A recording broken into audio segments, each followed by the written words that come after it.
उद्धवजी ठाकरे रात्री 3:30-4 वाजेपर्यंत जागे होते म्हणजे जनतेवर काही उपकार केलेले नाहीत. जेव्हा मुख्यमंत्री होतात तेव्हा झोपा काढत होतात. आता जेव्हा पक्ष संपत आला, पूर्ण महापालिकेत सत्ता जायची वेळ आली, तेव्हा रात्री 3:30 वाजेपर्यंत जागताय, याचं काही फार कौतुक नाही.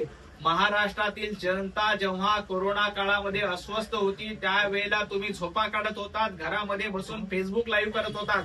सर्वसामान्य मुंबईकर वाऱ्यावर असताना तुम्ही घरामध्ये बसवून कोमट पाणी प्या म्हणून फेसबुक लाईव्ह करण्यामध्ये धन्यता मानली. हे मी नाही, स्वतः शरद पवार साहेबांनी आपल्या पुस्तकामध्ये लिहिलेलं आहे. त्यामुळं आज तुम्ही 3:30 वाजेपर्यंत जागलात काय, 4 वाजेपर्यंत जागलाय काय, मुंबई महापालिकेच्या निवडणुकीत तुमचे 12 वाजणार हे मुंबईकरांनी ठरवलेलं आहे. तुमच्या दोन्ही भावाच्या युतीचा मुहूर्त देखील 12चाच होता. त्यामुळं येणाऱ्या महापालिकेच्या निवडणुकीमध्ये मनसे आणि उबाटा गटाचे 12 वाजणार हे निश्चित आहे.